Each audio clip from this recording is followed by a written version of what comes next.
Mostly by contrast. I want to give my kids like the exact opposite experience, which has its own, perils. Do you talk about these concepts with your kids? I'm about to get reacted. And he's like, "Daddy, are you under the line?" And literally just like, oh my God. It's kind of an interesting way to approach it. You can see how over time, if you keep making that choice, you win the battle, lose the war, right? You win the thing that matters, is actually the most important to you, and you lose the thing that's more important to you. One of those questions is, well, look back on life at the end. And man, that snap. Oh, I love that word.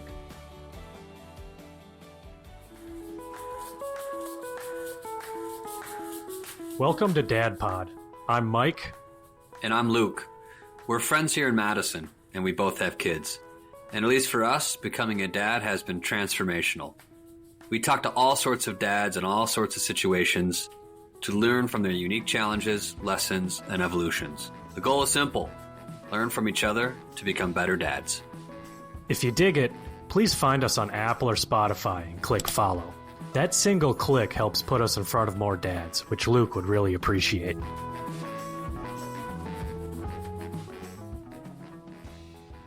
I'm so excited for today's podcast with Dave, where we're going to go deep on how he approaches being a dad. Dave, welcome. Thank you so much. So let's jump in. We often like to start by looking back a little bit. So I think the first question for you is how were you fathered? What was your dad like, and how has that impacted the way you father your kids? So I noticed sadness as I begin to answer that question. My parents were divorced when I was 5, and my dad, who I think is an Enneagram 5, for those who are familiar with the Enneagram. For those who aren't, Enneagram 5 types tend to be pretty inward, not very emotionally expressive, sort of stingy with their energy, given their own sort of worldview of like there's a finite amount. And I didn't know any of that growing up, of course. This is my post analysis. And I was and am a very sensitive, emotional, boy and man. And so that was, I don't fully remember, before 5, how challenging that was or wasn't. But after they were divorced and I had relatively small, my mom got custody. So I saw my dad kind of on, I think, Wednesday nights and, every other weekend. And he remarried about 2 years after. So the main thing I remember is longing and distance, just always wanting more connection, wanting more love, what I perceived as love, wanting more acceptance. I've done a lot of work on this, so this is all with the benefit of Hoffman process and landmark and lots and lots of exploring and facing. I totally believe that my dad did the absolute best that he could and loved me and loves me dearly. And my experience as a child was that one, he's not there. He's not connecting with me emotionally the way that I perceived love would look. I had a mentor who once said, parents love their children unconditionally, but children put conditions on the love, right? Like he didn't love me the way I perceived love. So I thought he didn't fully love me. And I made up stories about myself being unworthy, because I think that's the best available story for a young child. It's a lot safer to believe there's something wrong with you because it creates the hope of fixing it versus, there's something limited in him. And then one big piece was just lack of playfulness, emotional expression, and connection. The other was a real at least my memory is a real focus on, societal success, getting good grades. My dad was a successful doctor and reasonably wealthy. My mom was a teacher and remarried a man who was, ran the printing press for the New York Times. So it's sort of like this. I lived between this what Right. felt like blue collar and white collar world, and so I remember feeling most like I got most positive attention when I got good grades, and the things that I was supposed to do that you know were you know societally kind of normal and well regarded. Um, and the story that when I think about my own sort of life, this story, the way I typically tell the story is I spent 25 years trying to prove I was worthy of my dad's love by getting good grades and going to the best schools and getting good grades there and getting the best jobs and just doing all the things that I believed would prove that I was worthy. And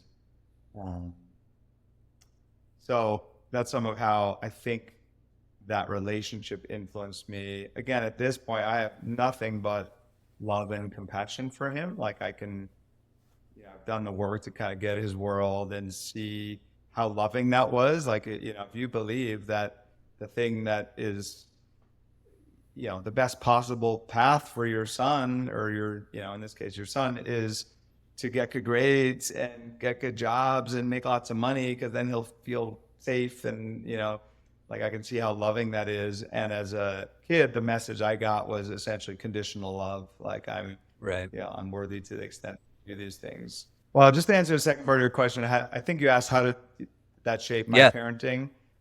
I mean, mostly by contrast. So, wow, shit! I know I didn't like how that felt. So I want to give my kids like the exact opposite experience, which has its own perils. But like fully engaged. I never wanted to get divorced. Playful. I tell my kids I love them unconditionally, like 12 times a day. I'd be like, oh, and what do you have to do for me to love you?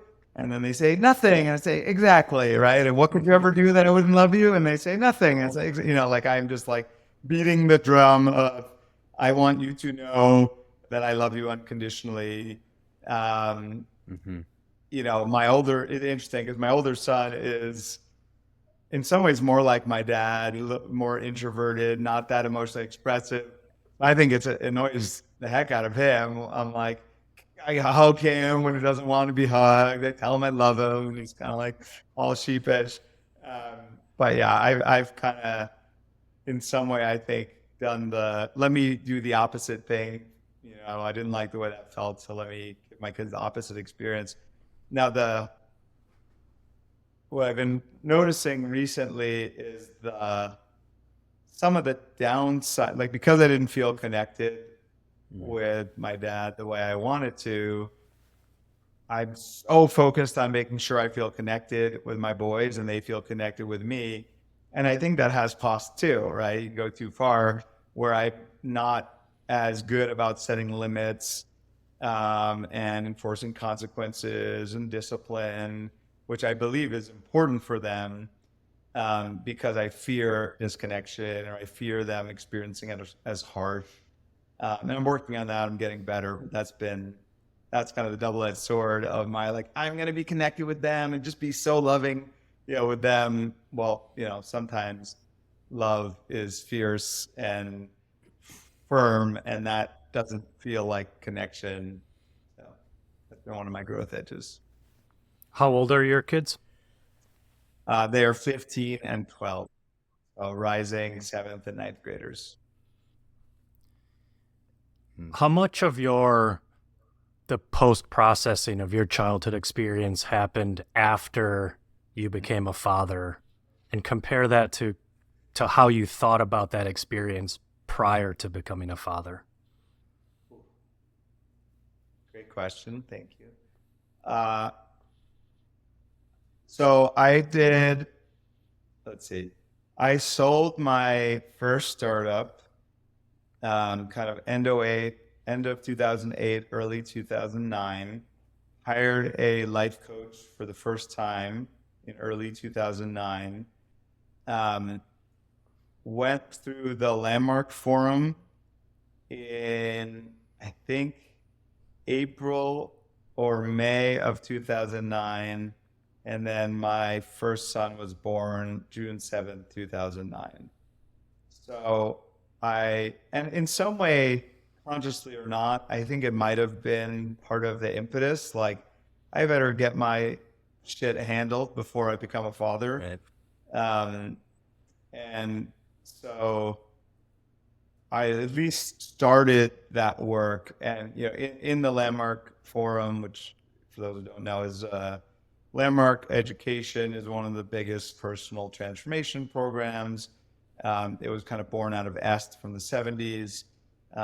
It has a very mixed reputation. I think most people would say it's a very powerful and effective set of, experiences, and their marketing can be very aggressive and some people would say cult-like.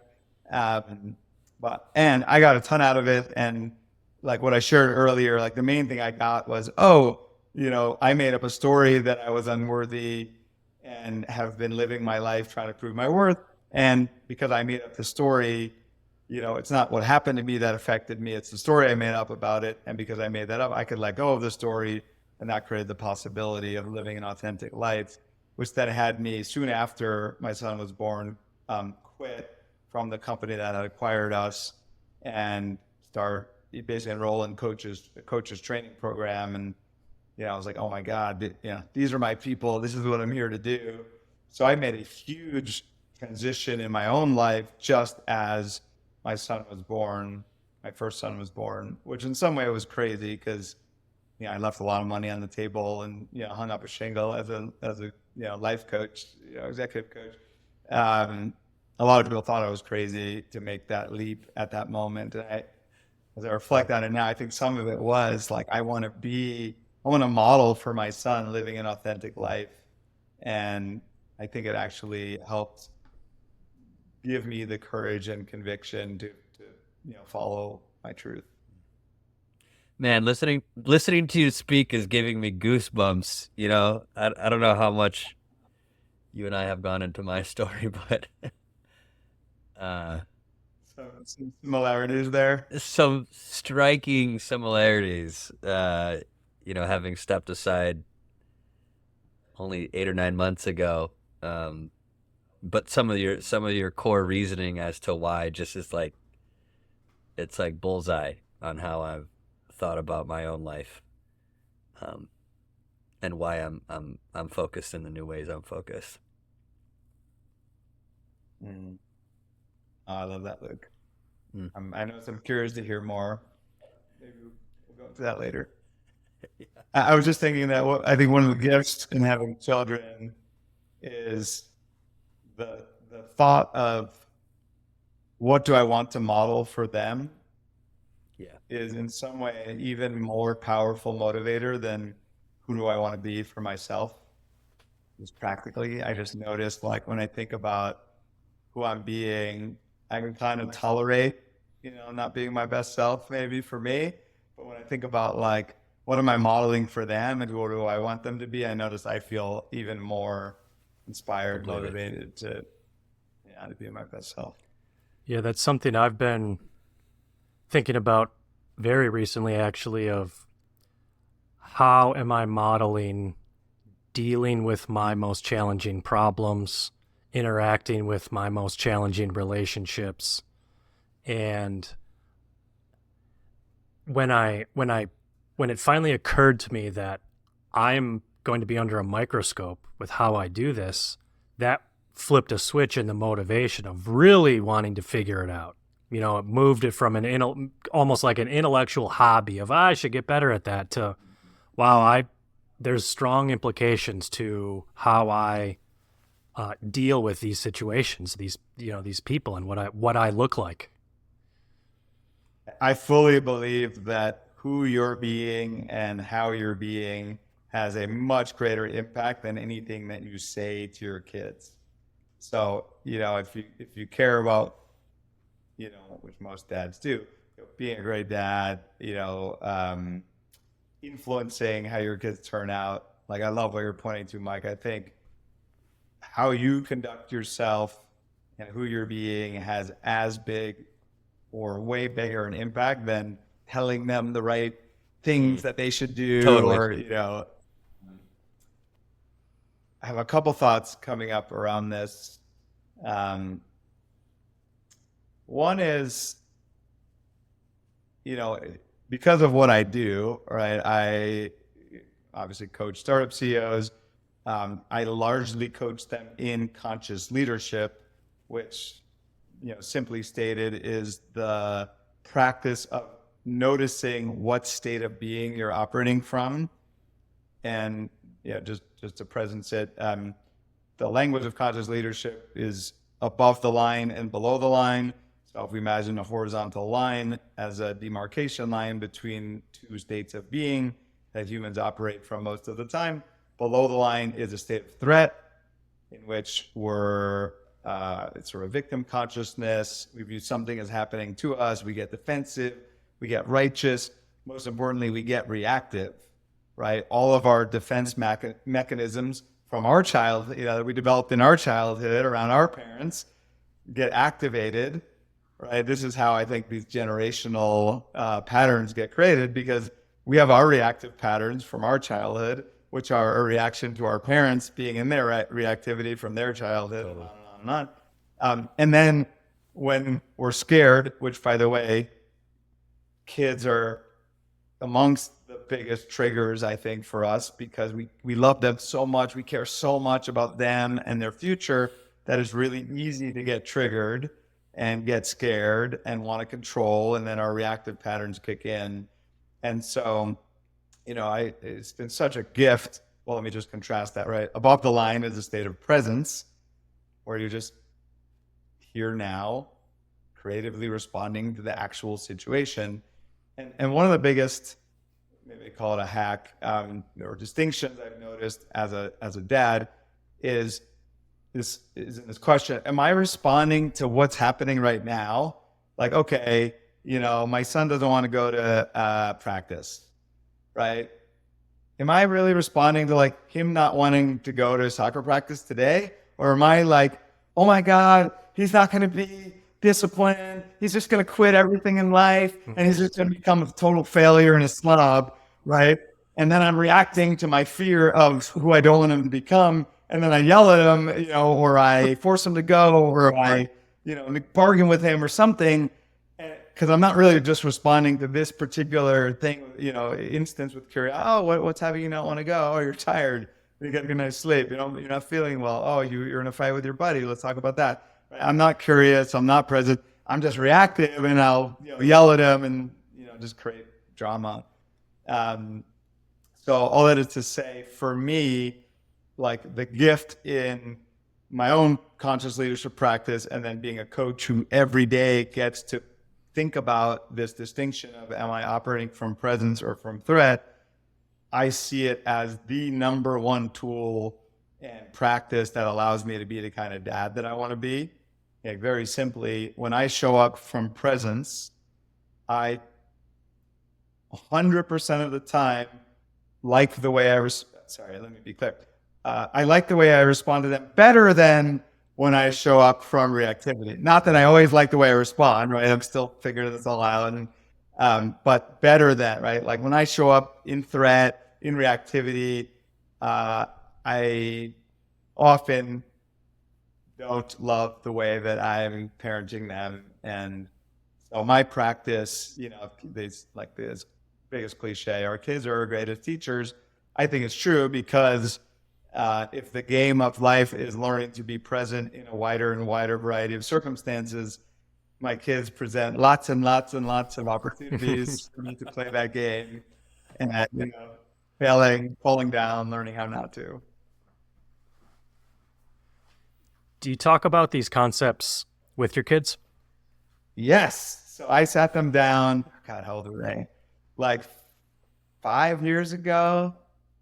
Maybe they were like 7 and 9 with a flip chart in my living room. I can picture it. I do the line. I was like, That's all right, awesome. guys, I'll tell you about this experience of being human. There's this thing called above the line or below the line. And, I did it sort of age appropriate. And actually, what's been amazing, my younger son in particular has been really good at least using it on me.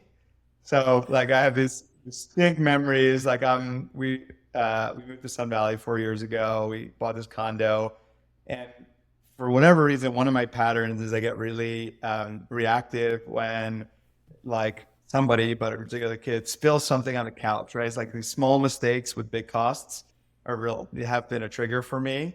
The white couch spilled the red wine. But in the kid's case, not. It's grape juice or whatever. So I'm upstairs, we're in the loft. He just spilled something. I'm about to get reactive. And he's like, Daddy, are you under the line?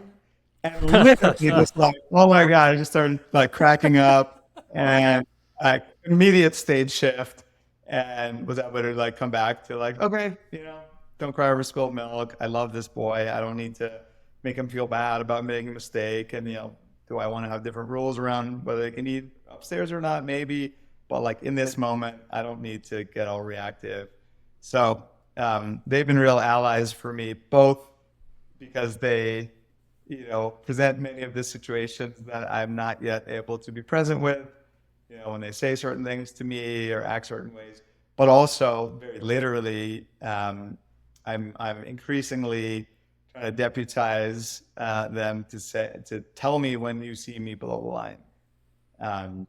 And that's, I want to like public service announcement, like disclaimer. I've been practicing this work for a decade, like day in and day out. I'm not prescribing this necessarily. Like, Yes. I'm guessing for most dads, like when you're in that reactive mode, if your kid just said, "Oh, Dad, are you below the line?" like that would cause you to be more triggered and reactive, not less. So I'm just telling you about my experience. It could be the straw. Yeah. How do you balance over repetition with consistently teaching them about these concepts? Poorly. I'm joking, but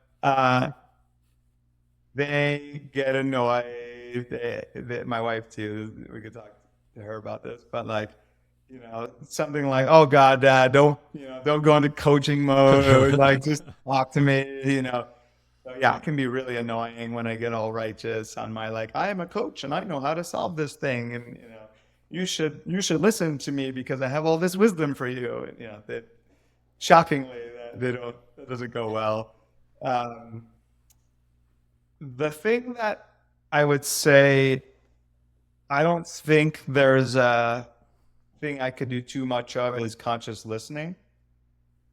So I mean, that's probably overstated, but like there's probably a point where it'd be too much. But in general, the thing that I find that when I do, almost always things improve is when I really just go into listening mode. So instead of like, I'm the coach and I have all these brilliant techniques and ideas to solve your problem, which again often comes because I'm below the line, wanting to control their experience, right? Instead of just letting them, oh, you're really upset about this thing that happened. Like I don't need to solve that. I don't need to be the hero and give you, that can I just be with you in your experience, which, I know that as a coach, but I forget that often as a dad because I love him and I just want to, take all the pain away and have him only feel joy and happiness and never feel sadness or frustration or fear, which of course is absurd and not healthy. So yes, I sometimes overdo it. I'm getting better at just listening, but if I really can earnestly come like, oh buddy, yeah, you're really frustrated, disappointed that happened, I would say, 9 times out of 10, that helps him shift and, or just feel heard and loved and seen. I met a guy at a business seminar, and he had high schoolers, something in that age range, and he actually talked about how when his kids screwed up, sort of the way that they were quote unquote punished is he would sit them down for an excruciatingly detailed dissection of the situation, what they were thinking, what the implications ended up being, how this happened. And that was, it was sort of a joke, but he it was also true. He would just, hey, what were you thinking there? And they just knew that they had to sit through this and answer it and think through it. And it was funny at the time, but it's kind of an interesting way to approach it, in some situations where you just force them to really dissect a situation. It's like the daddy post-mortem. Yeah. Yeah. That's a fact. The thought I'm having is that I imagine if you, as a dad, like if you're genuinely curious and sort of coming to them with like genuine, like, it would have a different impact than if you were righteous and trying to like Socratically get them to see the thing that you already know is they should see. But I can see how that could be useful. What came up for me, again, I keep drawing from conscious leadership, this core shift from below the line to above the line involves taking responsibility. And so unsurprisingly, that's sometimes a trigger for me when they aren't taking responsibility and they're blaming. And I will say that the times where I have been able to, and sometimes it's required more firmness. Like I'm thinking of situations where they're really, let me give you an example. It's Easter. My older son is big on predictability, traditions, holiday. Like he really gets an idea in his mind of exactly how it's going to be. And if it's not exactly that, it's really triggering for him. So you can see the setup. So it's Easter, and we have we do a lot. Like my wife's amazing; she loves holidays. So we have all these. We do a scavenger hunt for them, and an Easter egg hunt, and like we make up clues. And we went to stores to get the Easter eggs that they would normally hunt, and we can't find one of the boxes. So we have approximately half of the amount of Easter eggs that we normally have, and but we made up all these clues. We're doing, we do a lot. And again, my wife has done a lot. So you can start to see the two cars, right, coming toward each other. So, so basically my son kind of flips out. It's like, oh my God, like we don't have all the eggs we normally do. And he's getting, his younger brother is getting more than I have. And it's terrible. And now my wife's feeling like totally underappreciated because she did so much to make Easter amazing, and he's just focusing on this one thing. And I really, in that case, I really challenged him to, and he's like, you ruined Easter, Mom, you ruined Easter. And then, she gets triggered. And so like, go to your room. No, we're taking away all your, video game technology, right? So he's like, you ruined Easter, and it's such a big thing for him because he loves it. It's normally this like amazing, happy experience, but now he's just gotten punished and lost all of his technology and video games.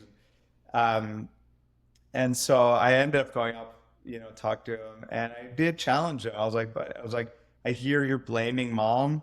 Like, I want you to take your part in it. Like, can you see how you, I don't know if I use the word co-created, but like contributed to this situation? And to his credit, he's like, well, yeah, like I didn't really, I just focused on the one thing that didn't. So that may be my version of the postmortem, is like, similar I do with clients, like really challenging them to take their share of responsibility for the situation. And I challenged him to communicate that to my wife, and it really did shift the situation. And so that's probably my version of it. Reflecting back on one of the other things that you mentioned about conscious listening, and one of the consistent things that I think I hear across all the different people that we've talked to, frequently when they talk about their fathers, or and really any time someone's talking about their their dad or their parents, regardless of anything else, the situation they described where they felt the relationship was best was when their dad or their parents were just there, paying attention and present. You can put aside a lot of other negative traits that the dad or parent may have had, and it's something that I've started to think about more of. How can I be present in the way that my child wants me to be, combined with the principles or the way that I want to be present as well,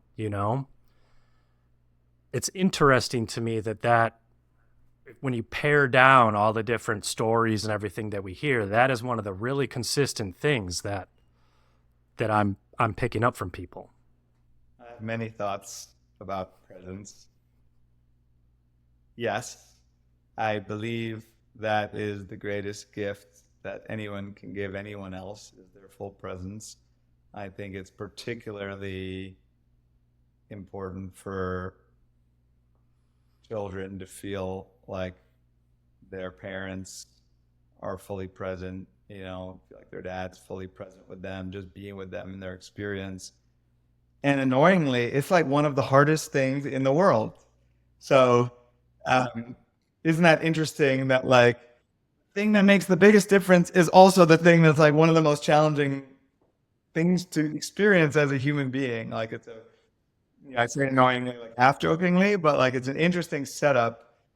And if I may, there's a story coming up that more relates to my wife, but I'll kind of parlay it to being a dad as well. Well, it's also related. When the kids were little, I just started coaching. I was really seeking. I was like, had just come from this 25 years of very egoic, chasing and trying to be, prove my worth and be good enough and do all these things that were totally not aligned with my soul, with my calling, with my truth, but just, societal standards, all that. So I was so excited to do all these personal transformation experiences and workshops, because I'm like, I'm onto something now. Like something's cracked open, and I'm gonna find truth. And seeking personal transformation, all that. And our kids are little, and my wife is home with them, and I'm off seeking. And interestingly, for a while, I was off entrepreneuring. Right? I was like, that was fully. Well, let's just say very simply, I was not present, with my wife, because I was being a startup founder doing all that. And then I was not present because I was being a seeker and trying to become an amazing coach and, become an enlightened human so I could be an amazing coach and all that. And she would just kept being like, just, where are you going? Like, just be here with us. Just be here with us. And for years I was like, oh, she's like this nag, like just, I mean, my wife's amazing. I love her dearly, but those moments like she's just nagging me. She doesn't get it that I'm off, finding what really matters in this like awakening. And then I went to, ironically, one of these many workshops, and I had this epiphany that, Mike, that you just said that, like the thing that I'm actually most wanting is the experience of presence. And for years, all my wife's been doing is trying to call me to presence, right? So I went from seeing her as like this nag to like, she's like my angel calling me home. She's like, Dave, it's here. It's already here. Just be here with us. And I'm like, no, you don't get it. I'm enlightened, and I know I need to go do these enlightening things. And I was like, oh, damn it. As usual, she was right all along. That's a lesson I have to keep learning. So I mention that in part because there's moments where I can feel like, oh God, these kids need so much of me, my attention, like, it's for them. I need to give them my presence. What's really made a difference for me is seeing like the alignment of that actually I think the greatest gift we can give ourselves is cultivating the capacity to be present. So again, like they're not like these needy, souls kind of trying to take away from my purpose and ability to be out there in the world doing my thing, which is often how it occurs. Like they're little angels calling me home to presence. And that shift for me has been really, well, even as I'm saying it, it's like, oh, it's good to remind myself, and really powerful. There's so much coming out. I want to say one thing that just popped to mind as I'm saying that, which is, because I think a lot of dads wrestle with this, like purpose versus family, right? Or, whether it's startup or career, right? And I remember saying once to my coach at the time, like, yeah, well, I told my kids, Dad, I have to work now. And she's like, well, that's not true.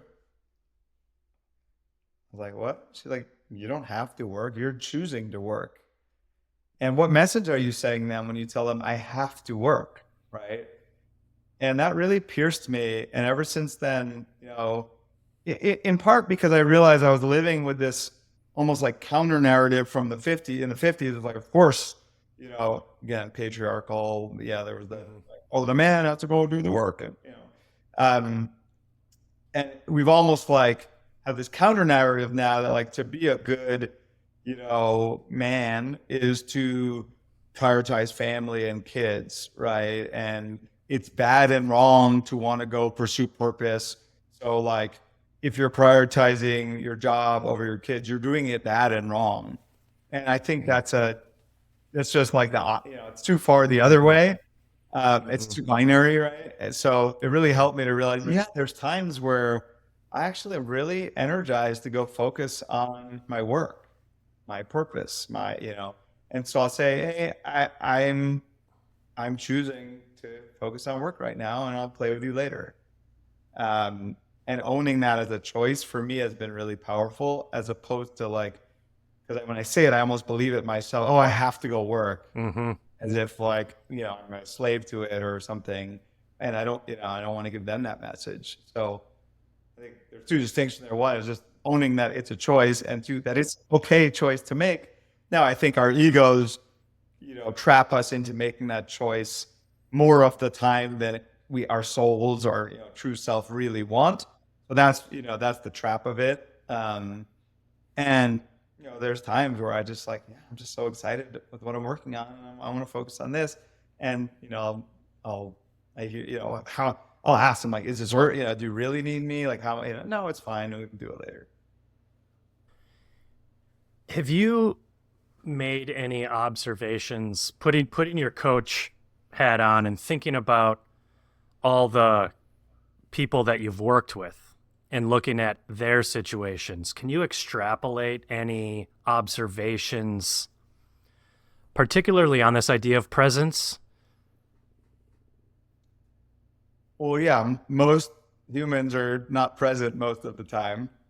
Therefore, men are a subset of humans and dads are a subset of men. Most dads are not present most of the time. And that's the real issue. And when I say real issue, I mean most of the drama and frustration that we experience in being a dad is the root cause is are either not being conscious of the distinction, like we don't know that there's another way of being that we could be, or we're conscious of it and just in that moment not able or willing to shift into presence. So that's one. It's just I'm a big fan of going directly to the deepest root cause in the matter, and that's why I've loved this work of conscious leadership in particular, because it occurs to me at least as the root cause of most of the drama in parenting is the just lack of presence, which is in a way it's like a nice simplification, because when you're not present, all of your reactive patterns kick in, and so it feels so complex, right? It's like, there's this. It's like, and then when you start to get like oh, the real issue is just that I'm not present. I mean, it's useful to look at the nuanced ways in which you trigger yourself and the patterns that show up so you can identify them more and more quickly. But at the heart of the matter is just, I'm just in my ego. I'm just in a state of threat reacting. Like, I love the simplicity of that. Let me think if there's other kind of patterns that I've noticed universally. And just to clarify, you see this popping up in your clients or the people you're working with, like in their careers, and you're in a unique position to observe fathers in high impact careers. And yes, of course. Yeah, I mean, rare do I talk. Most of my clients are entrepreneurs, startup CEOs, some executives, some venture capitalists, investors. Rare do I talk with clients who's like, gosh, I have too much work-life balance. I just feel like it's just all perfectly, so certainly this feels like a common issue. And the nuance of it is, I think it's less actually about time and again, more about presence. And the part of the challenge is it's like the car's going 90 miles per hour, and then especially in a Zoom world, right? Like here on Zoom, using my intellect, thinking, and then boom, you're supposed to go right into like dad mode. And it's like, it takes time for the car to, squeeze to a halt, or to shift from being present to this work stuff to being present to, the dad role. That's challenging for most humans and most dads to shift context that quickly. And even if not quickly, like most clients I talk to, because work is such a, loom so large in their life and frankly in their identity, most people have their identity and their self-worth wrapped up in their career and startup, which is a lot of the work that I do with clients, because that's again, back to the root cause of why do you spend so much of your mental focus and energy, because you believe your worthiness depends on it. So when you can start to sever that, it frees you up. And the common pattern is that they're just thinking about work. So even when they're not working, and by the way, I know this issue firsthand because, for a long time in my marriage, the biggest, I'd say complaint or frustration my wife had is you're not physically here. You're working, 18 hours a day. You're at, you're in your startup. By the way, I did a startup. I then coached founders for 5 years and then did another startup. And thinking like, oh, I'm 5 years into being a coach. It's going to be all different this time. First of all, it's all just going to work. And so we're not going to need to work, those hours. I'm not going to be stressed because I'm going to be able to manage and stay present and conscious. And, turns out I wasn't as enlightened as I thought I was. And, in the beginning, it started out pretty good. But when we weren't immediately finding product market fit and growing revenue, it was like, oh, I don't know if we're going to be able to raise our next round. All my old patterns kicked in, not all, but many of them. And then I was stressed, and then I would like break my agreements and work longer, renegotiate agreements, that I had made. And so I have deep empathy for how challenging it is to stay present, much less stay with tight, clear boundaries, especially when you're doing a startup and there's, you fuse your identity with it and there's so much pressure to make it successful. So most dads I know have a difficulty staying present, and part of it is that their mind is focusing on work-related problems, and they're ruminating and spinning. And one thing that I think most clients find helpful around that is to really distinguish between like scenario planning and rumination, because the lie that we tell ourselves is, well, I need to be spinning around these problems because this is how I see around corners and this is how I avoid failure and this is how I get ahead of it. I think it's bullshit. Most of the time your mind's just ruminating.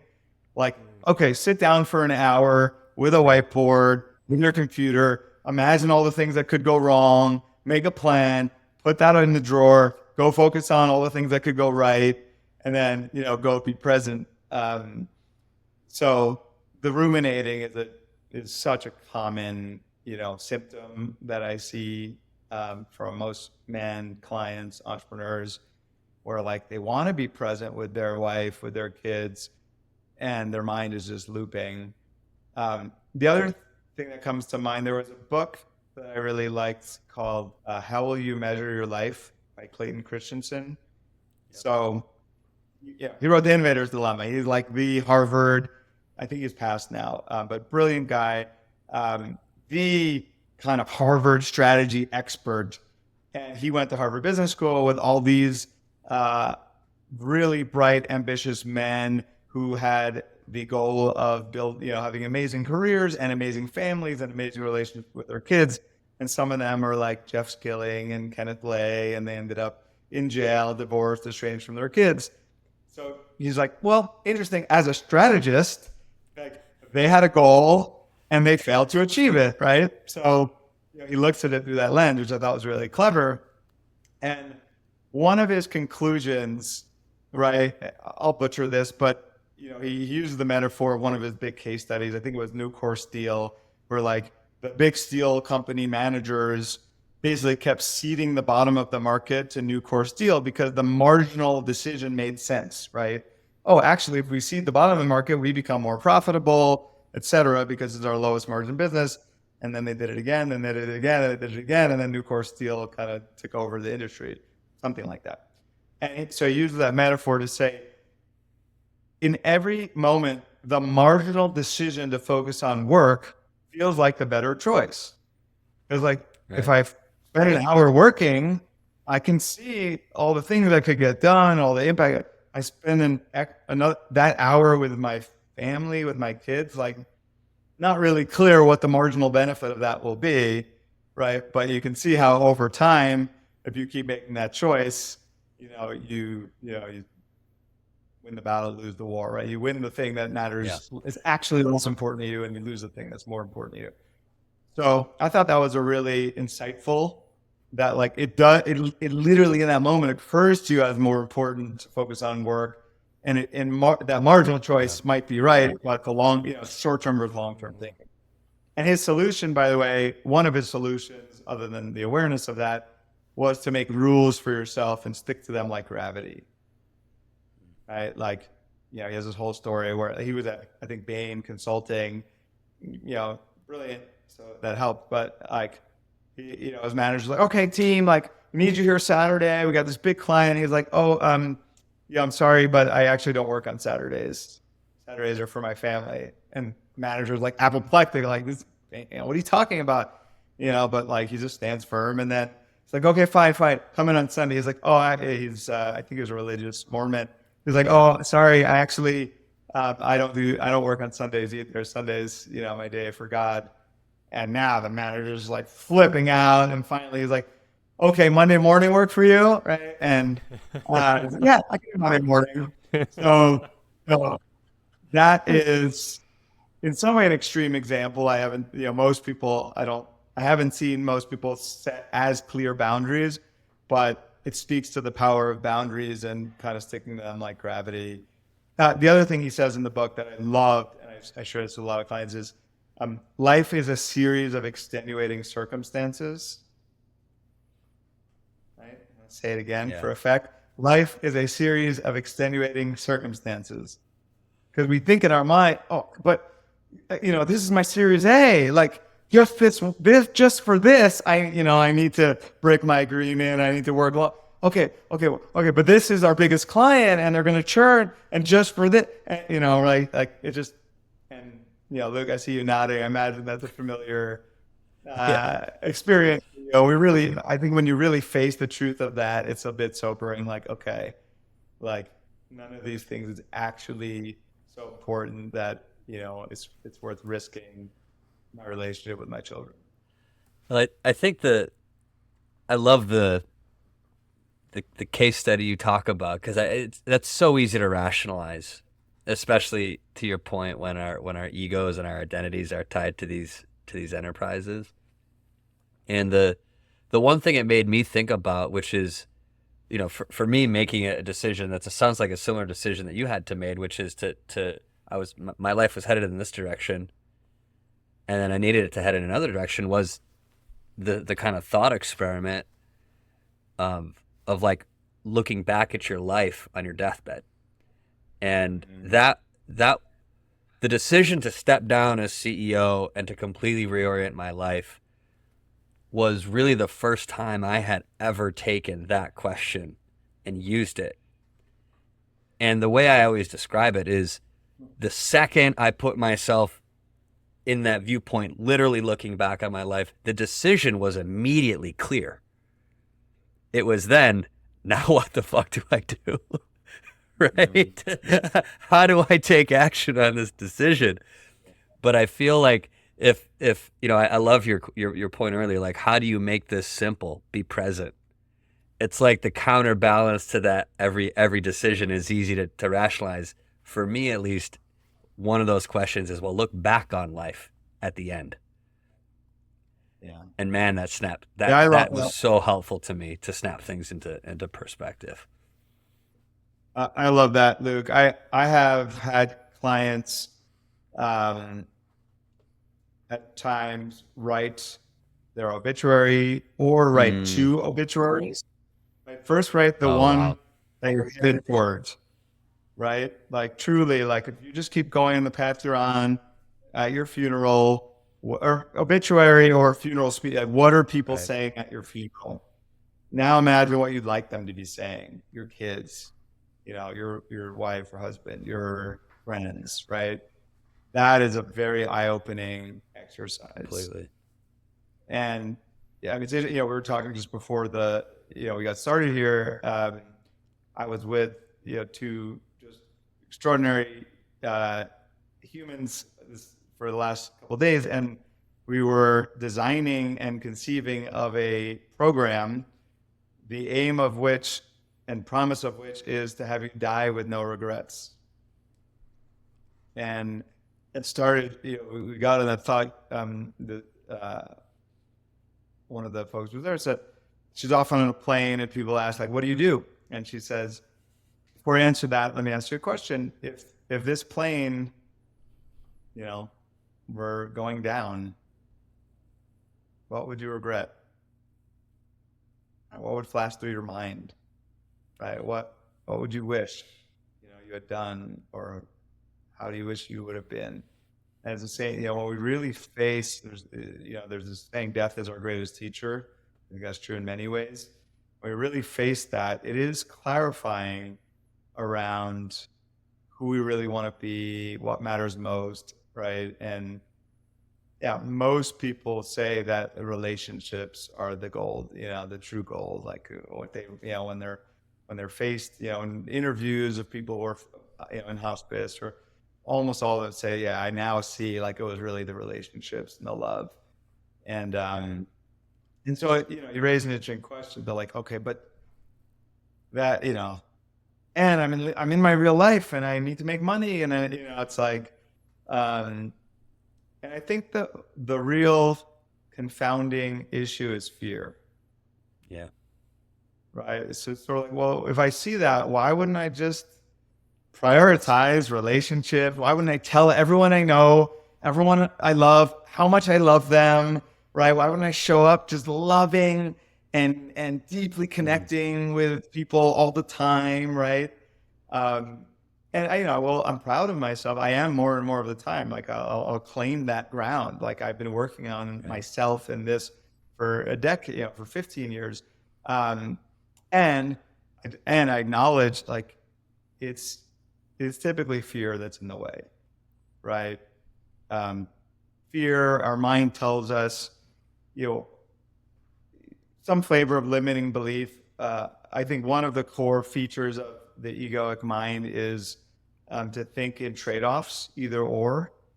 So, one of my favorite questions I ask clients is, how could you have it all? Right? Because most of us think, either I can be, like, really, if I'm honest, either I can be a great dad or wildly successful, fulfill my purpose, be a force of nature, make my mark on the world. And I think it's a bullshit trade-off. And interestingly, I think the being that you cultivate that allows you to be a great, husband and father can also be the same being that allows you to be extraordinarily effective. And I don't think we're enculturated to motor. All right, I'll go here for a second. I think most of us are enculturated to motivate ourselves based on lack and fear. I think that's kind of the water we swim in our careers, as entrepreneurs, as men, but I don't think exclusive to men. Something's wrong with me. Something's wrong with my business. Something's wrong with the way things are. That's lack. And therefore, I got to go do something. Or if I don't get better, if this doesn't improve, this bad will fail. This bad thing will happen. It's fear. And I wrote a post called "Founders, It Doesn't Have to Be This Hard." Sort of expounding on this idea. I think most people motivate themselves from lack and fear. That's all they know. That's all they've been shown and taught most of the time. And I describe it as like dirty fuel.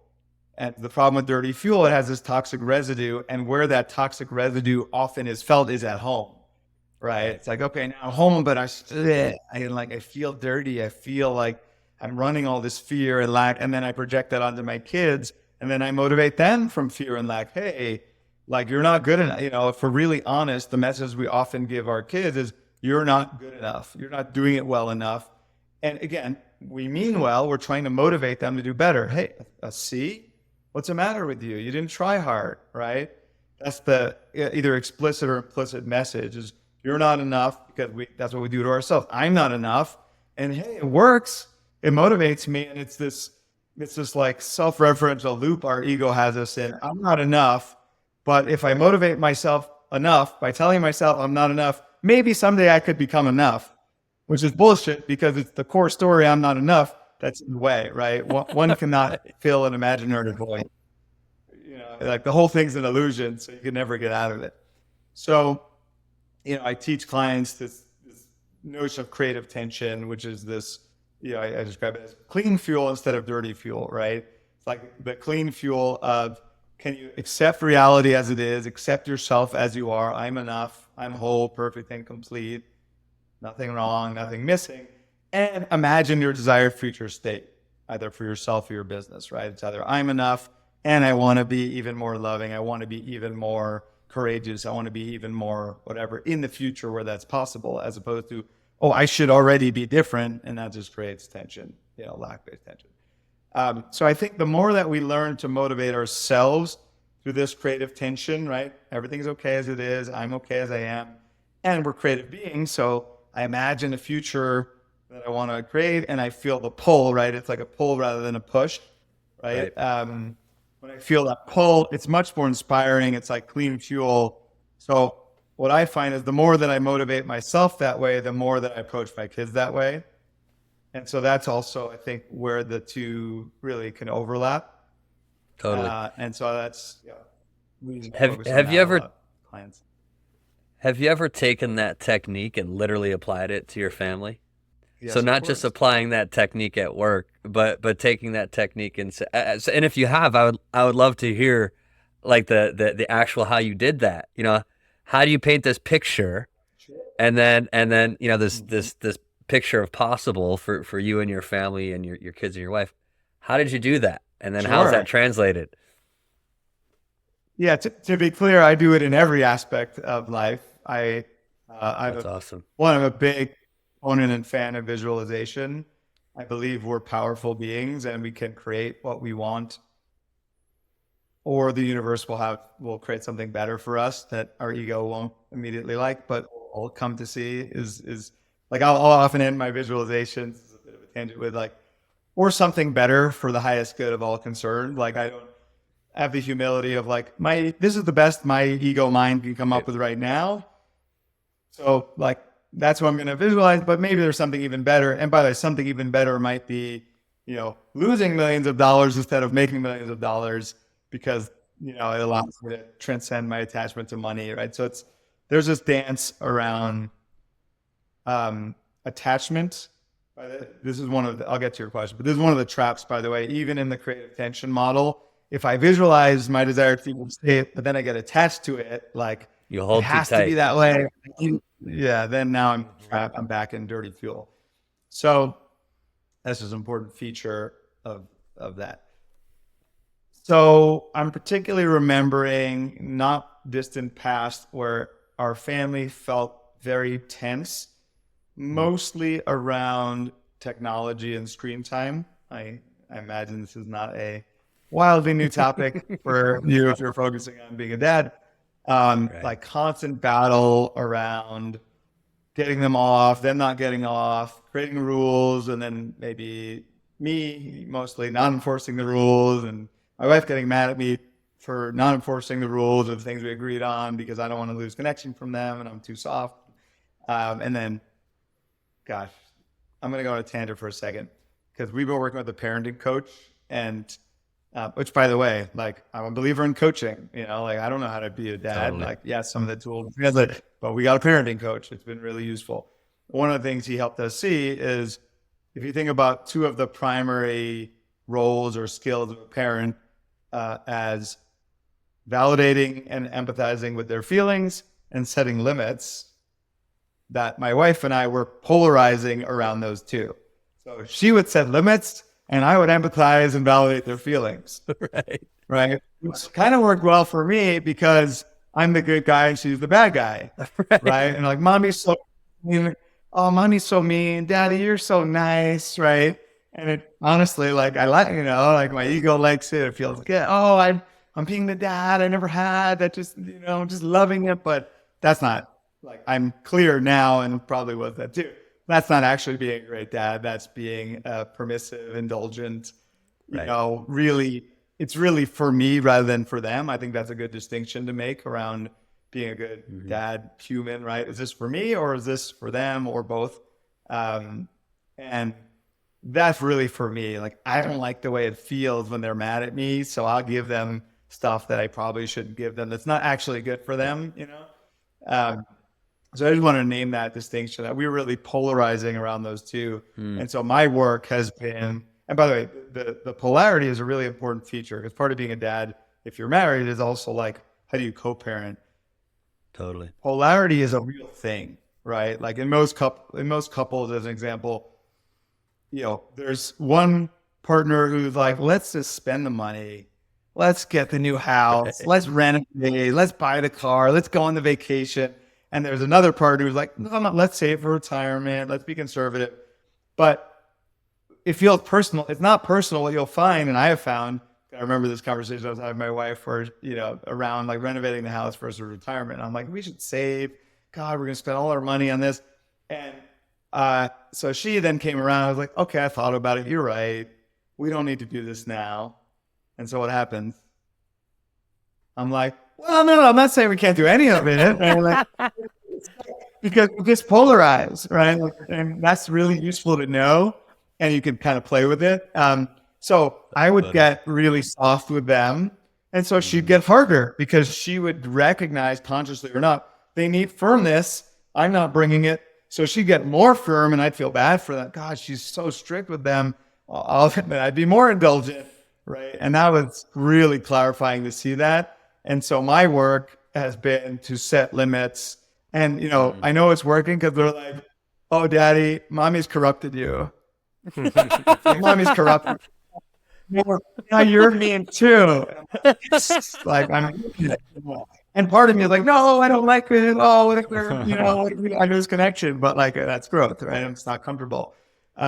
So I just think that's really important to just message to dads, like to balance most of us are out of balance one way or the other, like setting limits, letting kids experience the futility of not getting what they want.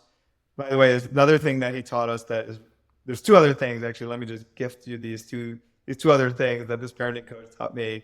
And I'll come back to your question about visualizing family success. So one was this polarity thing around setting limits and empathy. One was this idea of connect before you direct.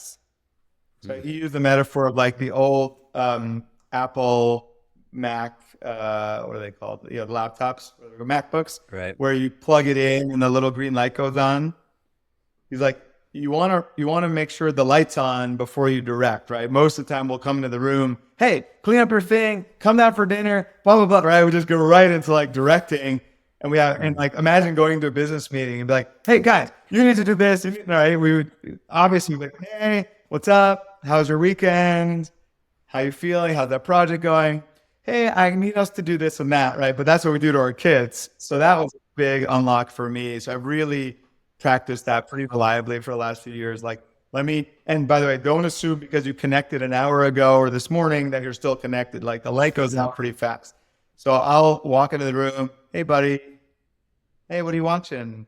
You know, or hey, how's your day? Like even for like a minute, and hey, I really need you to come down for dinner. Hey, I need you to do your homework. And it's amazing. Like that to me was one of these unlocks of like when you see reality more clearly because you get a distinction. That's a lot of what I do is like give you distinctions to help you see reality more clearly. All the pushback, all the reaction, like it's not even really about the homework or the thing. It's I don't feel connected to you, so I'm going to exert counter will. It's just like a human thing. Like when we don't feel connected, we just resist whatever. Go eat that cookie. No, you can't tell me to eat a cookie. It's like they're just in counter will mode but when you feel connected, you actually want to cooperate. And so that's been game changing. And that I've practiced rigorously. The other, and this was maybe even more important, it relates back to the setting limits, was the septic tank. So said, look, it's frustrating being a kid. They don't have power. You know, so much of their lives are dictated. They have to go to school. They have to do their homework, right? And so the frustration just naturally builds up throughout the day. Their septic tank is filling. They need to empty it. And sometimes they'll even make absurd requests because they want a limit to bump up against so they can empty their septic tank. Hey, daddy, can I have dessert for dinner? Hey, can I go play? Can I stay out? You know, like they make an outlandish request because they're looking for you to set that limit. They don't know it consciously, so that they can empty their septic tank. Does that resonate, Luke? Completely. Yeah. So the reason that was so powerful for me, being the empath, right, the one who's like, I just want them to be, is it helped make it easier for me to set the limit, have them freak out. I hate you, you know, have their tantrum, but I could see, oh, they're emptying their septic tank. And when I could see, oh, this is of service to them, instead of, oh God, I've upset them, they're so mad, you know, and I'd scare myself, they're never gonna, you know, love me or be, you know, I'm gonna lose connection from them.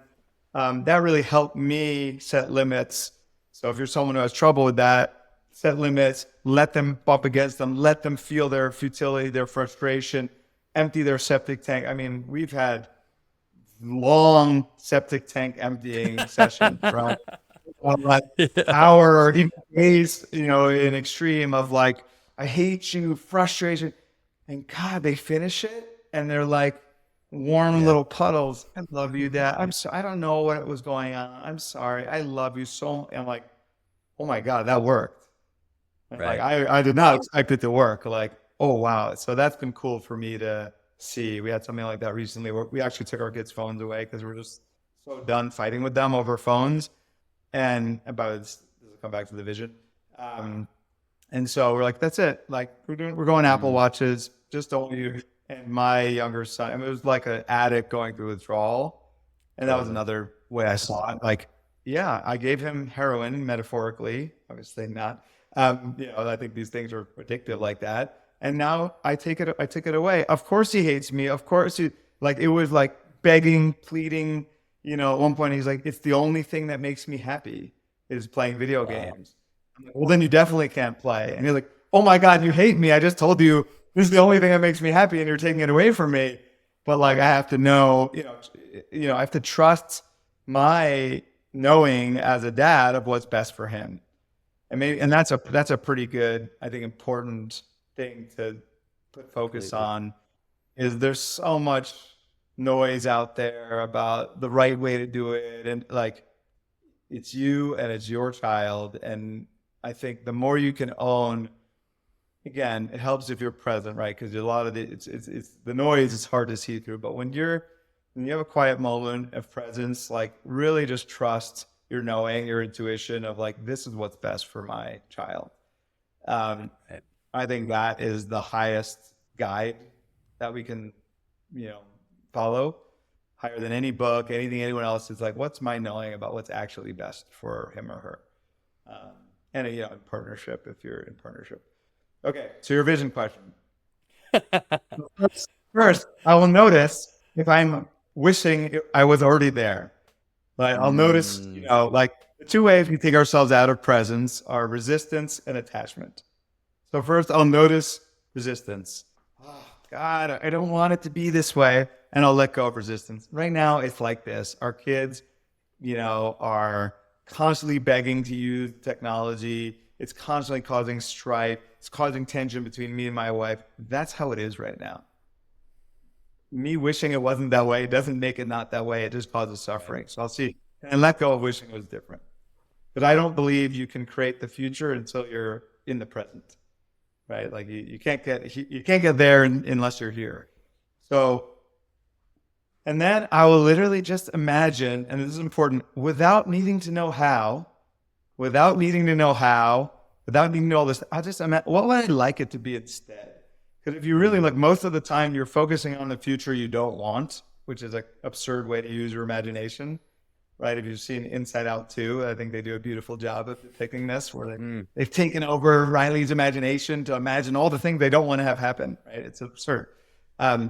And it's true. It's absurd that we do it. It's true that it's what we do.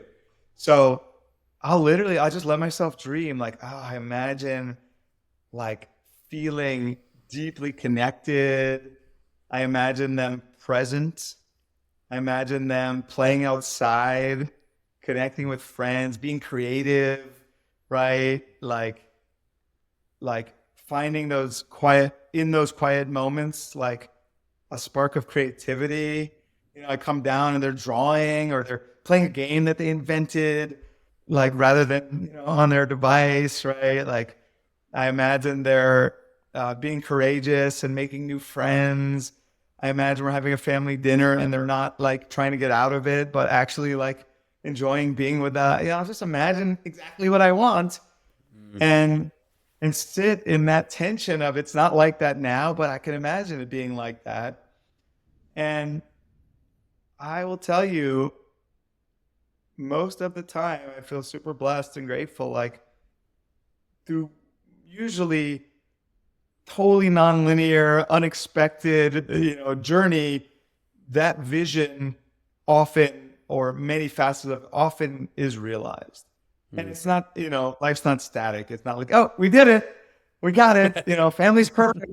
It's, flatline at perfection. No, but we'll have these moments like, oh yeah, check, we're done.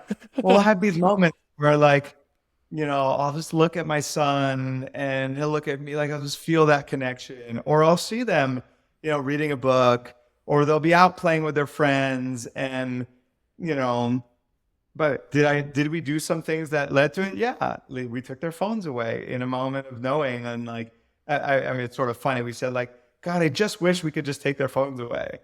I was like, wait, well, we are their parents. Like we can do this. And we're like, we did it. But they freaked out, of course, right? And now I don't think they'll ever admit that they like it, but I think they kind of like it. Like and part of it's because a lot of these things are cheap substitutes for the things they really want. So they don't know that, but we know that, right? So like the cheap substitute of the dopamine rush of being in and winning a video game, versus the aliveness of learning something new and challenging yourself or connecting with another human being, they are cheap substitutes. And I have faith and trust that when they experience the real thing, they'll actually see the value of it, and it alleviates the desire for the cheap substitutes. But God, is it easier as a parent to just give them the digital babysitter and not have to deal with all the emotional intensity of getting from here to there. And so I honor the spiritual journey that it is to be a parent and be a dad. The way we love to wrap up these episodes is to give you an opportunity. Imagine you're talking to somebody who's about to become a father or just became a father. What would be the one piece of advice that you'd give them? Does it have to be just one? I'm gonna do Not at all. I like Not at all. I like I like the poignancy of the what's the one thing? Okay, here's how I'll do it. If it had to be just one, I'd say focus on your own presence, because that's the win for everybody. You will feel more peace, more aliveness. Frankly, you'll be more successful anyway in all the aspects that, work, etc. You'll be a better husband. You'll be a better father. So that would be one. Focus, focus, focus. Like, just to be clear, I know we're coming close to time. It's prime directive for me, right? It is my North Star is presence. Like, even before being a dad, being a husband, being a coach, it's, am I present or not? Like, so that's the game I play, and I love it. And I think it's working really well. So focus on presence. 2, get your shit handled. Do your work, right? You got issues with your dad, with your mom, with your parents. Get it handled. Now, does it have to be before the kid's born? No. You got plenty of time before they're really conscious and all that. But I think it matters, right? I think the stuff you take, the residual from your own reactivity, your own relationship with your parents. If it's on, one of my favorite quotes is Carl Jung quote. What is it? Until you make the unconscious conscious, it will direct your life and you will call it fate. Right? Like, go into all that stuff that you haven't wanted to face about your relationship with your parents and face it and heal from it. Great. Well, Dave, this has been really, really interesting, and I have a lot of notes here that of some takeaways. I hope that sometime in the future you will agree to come back, because I think listening and hearing you talk about this has been just kind of, it's thrown a bunch of perspectives and ideas at me that are stimulating me in a really positive way. So thank you for reflecting and sharing the stories and the insights that you've had. Really appreciate your time. I have to say one more thing. Please. Self-compassion.